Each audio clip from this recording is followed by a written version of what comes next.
बिस्मिल्लाहिर्रहमानिर्रहीम।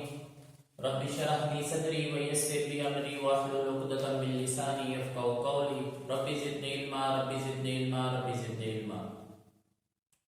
Punjab text book class 9 chapter number 1 और chapter का नाम है मैट्रिक्स।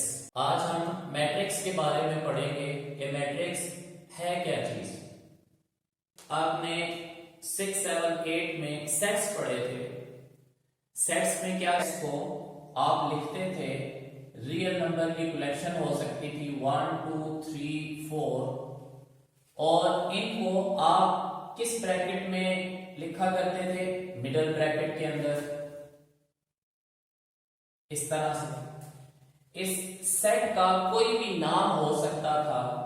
नेम आप क्या क्या देते थे? ए दे सकते थे, बी देते थे, सी, डी, हत्ता कि एक्स, वाई और जी नेम भी आपने दिए थे सेट्स में। आज जो टॉपिक हम पढ़ने लगे हैं वो है मैट्रिक्स। तो मैट्रिक्स क्या चीज है? मैट्रिक्स रियल नंबर तो है, स्क्वायर ब्रैकेट के अंदर आपने इसको क्लोज करना है और जो नंबर आएंगे, रियल नंबर जो इस ब्रैकेट्स के अंदर आएंगे वो इस फॉर्म के अंदर आएंगे। वहां पे आप क्या यूज कर रहे थे? कॉमास यूज कर रहे थे। यहां पे किसी किस्म का कोई कॉमा नहीं होगा, किसी किस्म का दो डिजिट्स के दरमियान प्लस माइनस का साइन नहीं होगा, मल्टीप्लाई डिवीजन का साइन नहीं होगा। हर एलिमेंट अलग से प्लस माइनस हर एलिमेंट के साथ तो हो सकता है। मसलन मैं इस 2 के साथ में माइनस ऐड कर दूं तो ये तो हो सकता है, लेकिन 1 इस तरह से आप कहें कि मैट्रिक्स 1 - 2 और 3 - 4 लिखी तो जा सकती है, लेकिन इसको पहले आपको सॉल्व करना पड़ेगा और सॉल्व करके आपके पास इसका आंसर -1 - 1 ये एक नई फॉर्म बन जाएगी मैट्रिक्स की। अब हमने मैट्रिक्स के बारे में डिस्कस कर लिया कि कैपिटल ब्रैकेट्स के अंदर रेक्टेंगुलर फॉर्म में रियल नंबर्स एडजस्ट किए हुए होंगे, उस चीज को आप मैट्रिक्स का नाम देते हो। इस मैट्रिक्स के अंदर अब चीजें क्या क्या हम पढ़ेंगे, या इसके अंदर जो एलिमेंट्स हैं वो किस तरतीब से पढ़े हुए होंगे या उनको क्या क्या नाम देंगे, उसको अब हम डिस्कस करेंगे। सबसे पहले इसके अंदर हम पढ़ते हैं रोज। आप अगर लेफ्ट से राइट की तरफ चलते हैं, जो मैंने ये रेड कलर से सर्कल कर दिया है, इस चीज को आप रो का नाम देंगे। लेफ्ट टू राइट जो डिजिट्स लिखे हुए होंगे कैपिटल ब्रैकेट्स में, उसको आप नाम दोगे रोज का, और जो आपके टॉप टू बॉटम डिजिट्स लिखे हुए होंगे उसको नाम आप दोगे कॉलम्स का। मैट्रिक्स के अंदर दो चीजें होंगी, लेफ्ट टू राइट जो लाइन स्ट्रेट होगी उसको आप रो का नाम दोगे, टॉप टू बॉटम जो चीज चल रही होगी उसको आप कॉलम का नाम दोगे। ये मैट्रिक्स के अंदर दो चीजें आ गई। अब मैट्रिक्स के अंदर एक और चीज हमने पढ़नी है और वो है ऑर्डर। मैट्रिक्स के अंदर जो नई चीज अब और हमने डिस्कस करनी है वो है ऑर्डर। तरतीब इसकी क्या होगी? हम नंबर ऑफ रोज और नंबर ऑफ कॉलम्स को चेक करेंगे कि उस मैट्रिक्स के अंदर नंबर ऑफ रोज कितनी है। नंबर ऑफ रोज का मतलब कि कितनी रोएं इसके अंदर डली हुई हैं। यहां पे अगर आप चेक करते हैं तो रो नंबर 1, ये रो नंबर 1 है, और ये रो नंबर 2, इसके अंदर 2 रोज हैं, और कॉलम्स अगर हम चेक करें तो इसके अंदर कॉलम्स भी कितने हैं? 2 कॉलम्स हैं। टॉप टू बॉटम कितनी लाइनों में आपके डिजिट्स लिखे हुए हैं, आपके एलिमेंट्स जो हैं कितनी लाइनों के अंदर टॉप टू बॉटम में लिखे हुए हैं? वन लाइन ये बन रही है एंड सेकंड लाइन आपकी ये बन रही है। इट्स मीन कि यहाँ पे कॉलम्स कितने हैं, 2। रोज को अगर आप देखें लेफ्ट टू राइट जो चलने वाली रोज हैं, लेफ्ट टू राइट एक लाइन ये है और दूसरी लाइन आपकी ये है, तो नंबर ऑफ रोज भी कितनी होगी यहाँ पे, 2।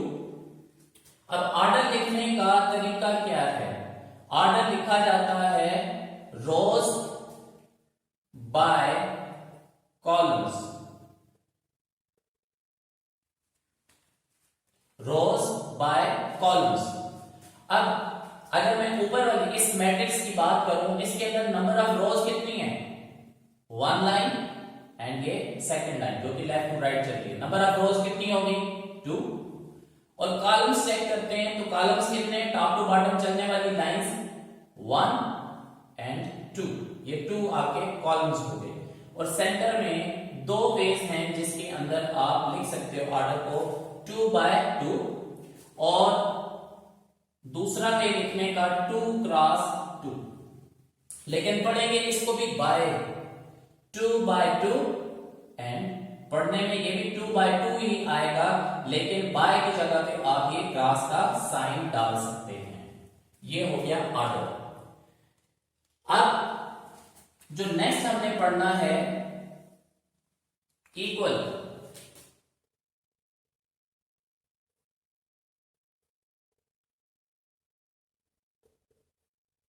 इक्वल मैट्रिक्स, इक्वल मैट्रिक्स होने के लिए 2 कंडीशंस हैं जो कि फुलफिल होनी चाहिए।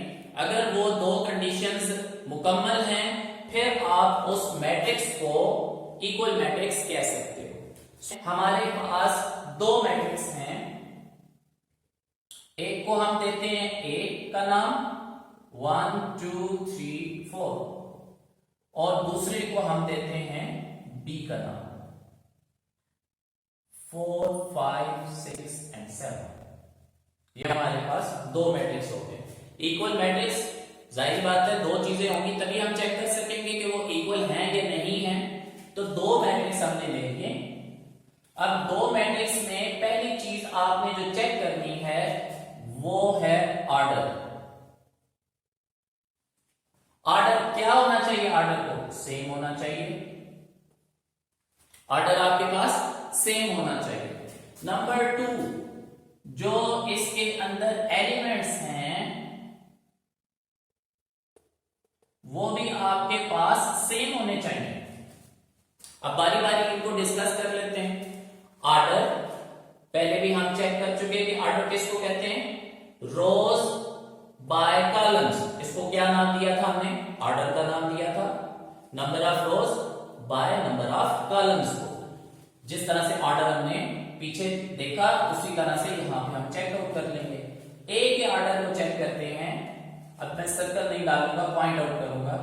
अब अगर मैं ये जो डॉट्स डाले आपकी रो नंबर 1 बन गई, ये जो दूसरी लाइन डाली ये रो नंबर 2 बन गई। आपके पास ए का order, order of A matrix वो किसके बराबर आ रहा है, नंबर ऑफ रोज आपकी कितनी बनी है, लेफ्ट टू राइट जो चलने वाली लाइनें हैं वो कितनी बनी है आपकी, 2।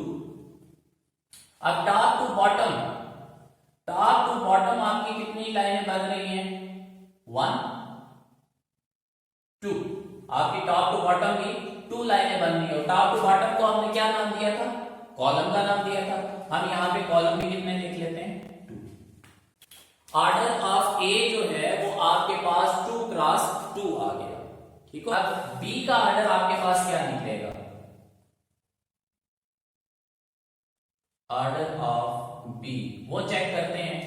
यहां पे रोज पहले चेक कर लेते हैं, लेफ्ट टू राइट चलने वाली रोज नंबर 1 और ये नंबर 2।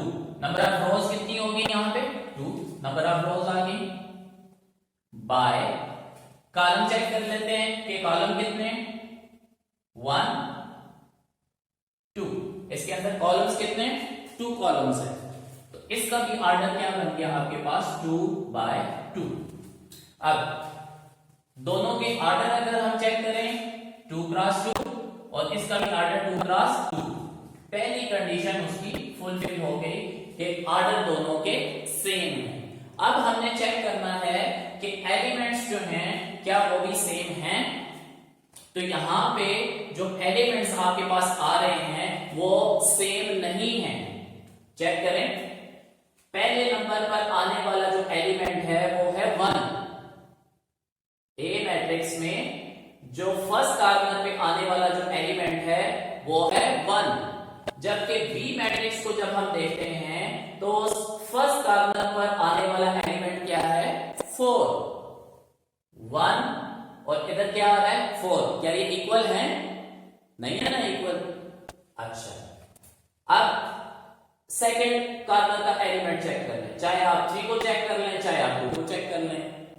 यहां पे अगर मैं इस एलिमेंट को चेक करता हूं सेकंड कार्नर को, तो यहां पे आपके पास एलिमेंट क्या आ रहा है 2, और बी मैट्रिक्स जो आपके पास है उसका जो सेकंड कार्नर है वो किसके बराबर आ रहा है? वो तो आपके पास 5 के बराबर आ रहा है। अब यहां पे 2 है और यहां पे आपके पास 5 है, ये फिर दोबारा इक्वल नहीं है। इसी तरह से तरतीब से आपने हर कार्नर को चेक करना है कि क्या उनके कार्नर्स एक जैसे हैं। 1 4 के साथ मैच कराना था, नहीं है इक्वल। 2 को अपने 5 के साथ चेक करना था तो इक्वल नहीं है। 3 को आपने 6 से चेक करना है तो वो भी इक्वल नहीं है। 4 को आपने 7 वाले कार्नर से चेक करना है तो वो भी इक्वल नहीं है। तो इट्स मीन कि इनके जो एलिमेंट्स हैं वो सेम नहीं है, दोनों के एलिमेंट्स सेम नहीं है। जब एक भी कंडीशन इसमें से फुलफिल नहीं होगी तब आप इसको कहोगे this is not an equal matrix. ये आपके पास इक्वल मैट्रिक्स नहीं होगी। अब इक्वल मैट्रिक्स कब होगी? जब आपके पास ये दो चीजें फुलफिल होगी, जब ये दो प्रॉपर्टीज उसकी फुलफिल होगी। नंबर 1 क्या चीज होनी चाहिए? ऑर्डर सेम होना चाहिए। नंबर 2 जो एलिमेंट्स उसके अंदर आ रहे हैं वो भी सेम होने चाहिए। सेम कार्नर पर सेम एलिमेंट्स होने चाहिए। ये फर्स्ट कार्नर है, फर्स्ट कार्नर वाला एलिमेंट फर्स्ट कार्नर से मैच करना चाहिए। सेकंड कार्नर वाला एलिमेंट सेकंड कार्नर से मैच करना चाहिए। थर्ड कार्नर वाला एलिमेंट थर्ड से मैच करना चाहिए और फोर्थ कार्नर वाला एलिमेंट फोर्थ से मैच करना चाहिए। अगर ये मैच करेंगे तो फिर आप कहेंगे कि सेम एलिमेंट्स हैं उसके अंदर। और अगर सेम एलिमेंट्स भी आ गए, दोनों कंडीशंस फुलफिल हो गई, तो फिर आप कहोगे कि ये मैट्रिक्स जो है वो इक्वल मैट्रिक्स है।